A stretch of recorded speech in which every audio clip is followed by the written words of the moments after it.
to my corner.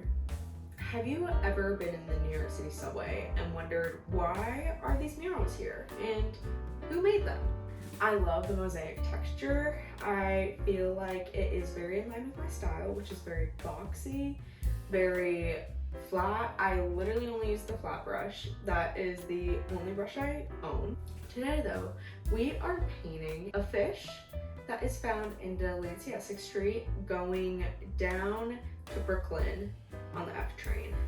And you can find it on the F platform, and it's like on the little subway walls. A real treat though is the big fish mosaic. And there's a tree one on the other side, but I think the fish mosaic is just like out of this world, and they did a great job. So I love this little mini version though, and I felt like it would be a perfect subject for us to paint.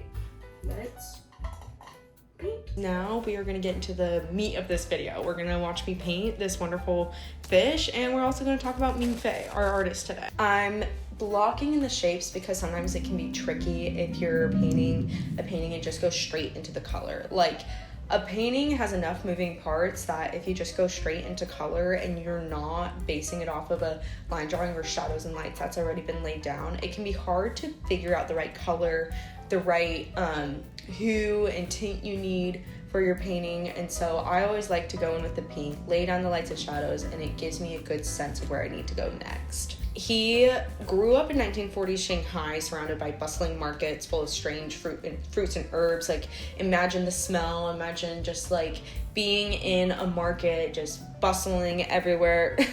Just imagine being in a market, you know, the colors, the smells, the textures. After he grew up in Shanghai, he moved to the United States, earning a BFA from the Kansas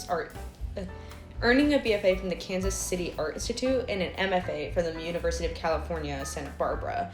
When I first looked up Fay, I expected to see more of these, you know, fish-themed paintings. I was kind of crossing my fingers, but really he didn't have a lot of paintings except for, you know, the small wishbone one, which I enjoy. He mainly had 3D structures and works of art, which is what his childhood informed him of. When I first looked him up, I expected paintings of fish, maybe some like other animals and such, but instead of fish and animals, we turned more towards fruits and giant 3D installations.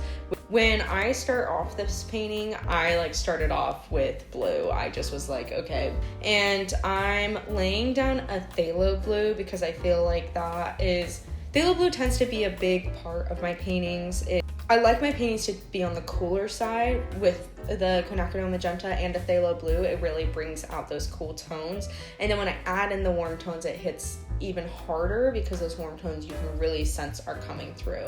Next, we're going to be moving on to one of my favorite installations by Fay, which is called Canutopia. It's featured in a 25-foot warehouse. And at first glance, you expect it to be, you know, just straight up like fruits and vegetables. You're like, okay, this is like a forest, whatever. But then you look closer and you start to see fun things jump out at you, like this like green alien thing that I really liked. It encourages you to stick around and take your time with the piece instead of just quickly looking at it and move on. With our high-paced world, it's good to take your time, and Fay wants us to slow down, such as he wants you to slow down in nature and really look at it deeper. It's not just a bunch of trees, it's got texture and life, and there's whole communities living in there, and you just don't even realize it because you're too busy with your day. Ming Fay based this mosaic off of the Fulton Fish Market, which used to be like a huge thing. It started all the way back in 1822 along the East River, long before the Brooklyn Bridge even existed, which is a hard thing to imagine nowadays.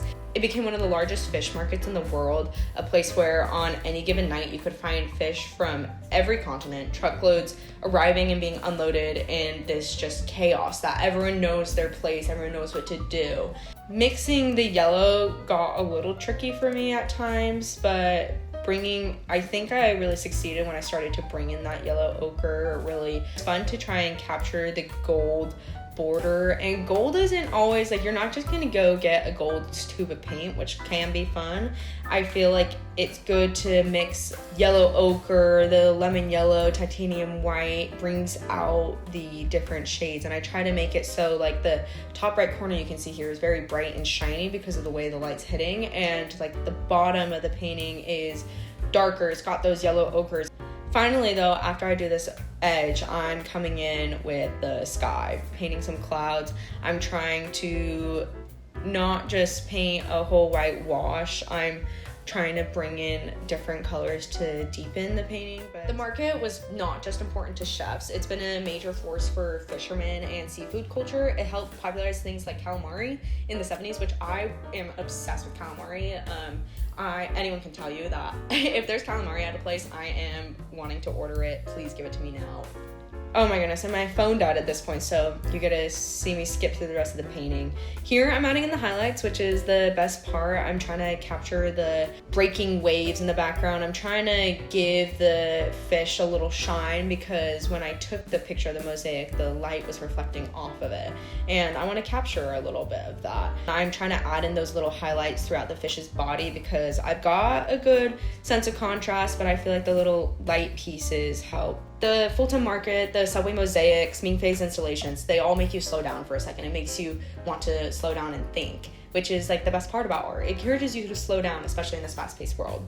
So we're over here on the platform and I've spotted my reference. All right, we're here with the fish. Fish and the fish painting.